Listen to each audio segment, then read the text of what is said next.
Riddle me this, mother lecker.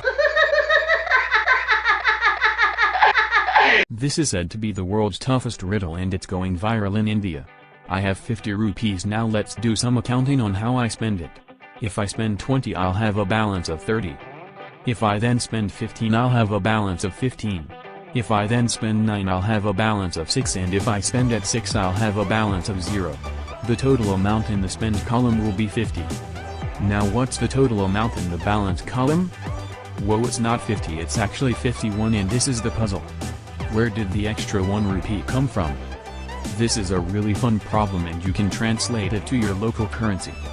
You'll be surprised by how many people around the world don't understand where this extra 1 rupee comes from.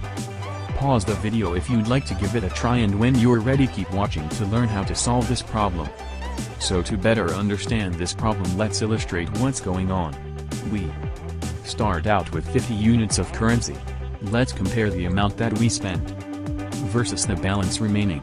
If we start out spending 20, we will remove 20 of these dots to the spending column and then we have a balance of 30.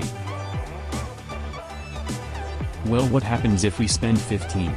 We then remove 15 and we have a balance of 15. So far so good. Now we spend 9, which leaves a balance of 6, and then we spend that 6 and of course we're going to have a balance of 0.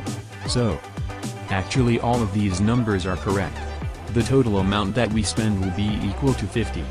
The question is, why is the total in this balance column equal to 51? Well, the reason is there's actually no problem with the numbers. The correct equation is that the balance plus the total amount spent will be equal to 50. It's not going to be true that the sum of the balance column will be equal to 50. Sometimes it will be, but in this case it'll be equal to 51. Let's think about this problem a little bit more abstractly.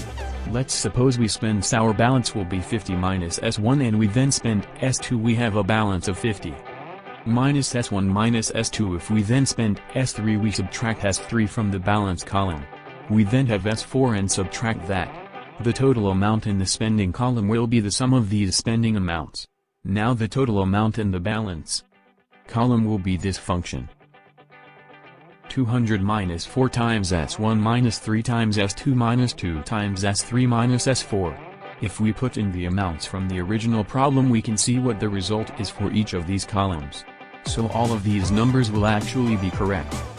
The total amount in the spending column will be 50. But now the balance column, when we evaluate this function we get a result of 51, and that's fine, it doesn't have to be equal to 50. So if we go back to the original tape, it's completely correct and there's no problem with the numbers.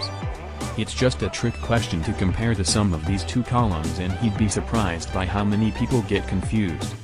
I challenge you to ask 10 people and see how many will figure it out, and it's okay if they're confused, because now you'll be able to explain why the 50 and 51 are not equal to each other. Riddle me this, mother lecker.